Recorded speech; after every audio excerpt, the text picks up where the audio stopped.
Testing, testing. One, two. Hello. My name is Troy White. I'm a portfolio manager at Hoodoo Financial. Um, Today's topic I want to discuss is comes from Proverbs. Actually, um, Proverbs is a book in one of the most. I think it's a it's a chapter, or it's called a book within the most best-selling book in the history of the world, which is the Bible. So Proverbs 21:5, the plans of the diligent turn into profits. The plans of the diligent turn into profits. I like that one because I'm very diligent and I want profits, right? But fundamentally, as a financial planner, this statement resonates with me because I know it to be true.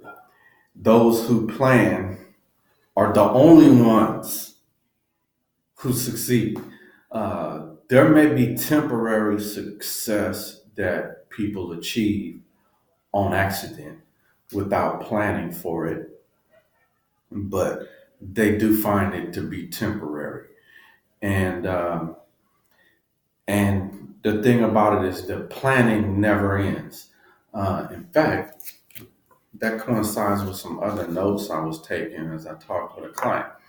And because as a financial planner, this statement, the plans of the diligent turn into profit, is true in regards to the financial planning process. What is that process? First, you assess your current situation. Where are you at this time? And I just called this client, and now he's calling me back. So that's the first step in devising a financial plan. The second step is to identify your goals. In identifying your goals, um, allows you to achieve your goals. First off, because if you don't have a target, then you have nothing to shoot at, right? You're just shooting in the dark. So identify what you're going for, and then you have to devise a time horizon of achieving those goals. So you put your goals on a time horizon because you're not trying to achieve them all at once. You are trying to Most goals are in stages and stages of your life. So you have to knock them down one at a time. So we need to put the time horizon together so we can start knocking them down. We don't want to battle them all at once. You don't just save up a lump sum of money to buy your boat, your car, your house, put the kids to college and retire at the same time. That's going to be too late to achieve all of those goals. So we need to achieve them according to when they arise and when you want to achieve them. So then, after you have created a time horizon to achieve your goals, you have to create a strategy to achieve them. How can I do this? And this is where the heavy lifting comes in, and you need to utilize your uh, the professionals on your team, and specifically where I'm mentioning those on your investment team and other business professionals. You may need a real estate agent, broker, a loan agent, broker, financial advisor, financial planner, and investment advisor, and portfolio manager. All of these things could be the same person or different people. You're going to need an appraiser, right? Especially if part of your goal is, I'm just picking a goal for you since I'm in the investment world: stocks, bonds, mutual funds, and real estate. So each of those have different professionals that you need to draw upon to achieve a goal within that area. And specifically, real estate, you'll need a lot of people. You'll need appraisers, you'll need contractors, painters, um, you know, what's those property managers, um, wholesalers, uh, buyers, sellers, and so on and so forth. So you're going to need a lot of people on your team. So that is part of creating the strategy. So as you devise a team, you're going to have to quarterback your life first off, and you're going to need to be able to identify which professionals you need. And so, some of those professionals can help you find the other professionals. You're going to need a lawyer. Maybe the lawyer can plug you in with, a realtor. Maybe the realtor can plug you in with a lending agent, and maybe the lender will plug you in with the financial advisor, and so on and so forth. So they are going to work together to devise a strategy. Not necessarily work together. You are going to work with all of them to devise a strategy for you, and you're going to have to become educated to make wise decisions, because with so many different professionals, you got to realize they all have different agendas. And usually they have expertise in a given area that's very narrow. And, but your goals are very wide. So you can't go to just your realtor and to try to solve your entire investment and life, put together a portfolio for you. They don't know how. And their advice is going to be geared specifically to investing only. So, and so on, you know, it's up to you is what I'm trying to say, to be the quarterback.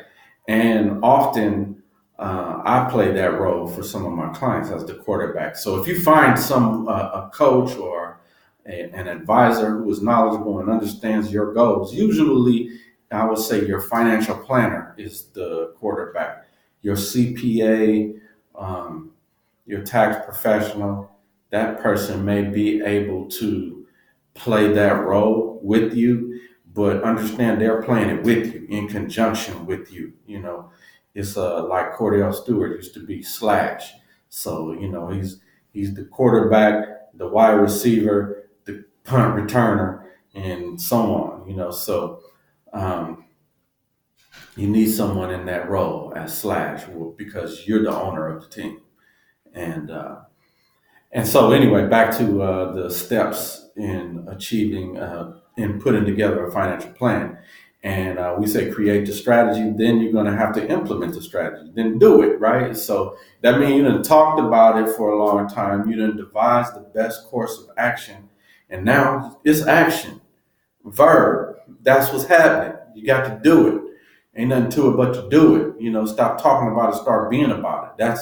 That's the most important step right there. Everything else is in preparation for that step. Implement the strategy. And so after you've implemented the strategy, then it don't stop. You got to monitor your success or identify the failures of the plan. So that is about you monitoring the plan. You and that quarterback, that professional, that investment professional that is helping you. Is monitor the success of the plan, and part of that is that you will have achieved some of those goals. So as you start knocking down those goals that you have identified, those goals that are on the time horizon that we develop, then okay, we just achieved that goal and that goal. Okay, well that frees up resources to attack the next goals, right? So that's why we go right back to the beginning and identify your goals.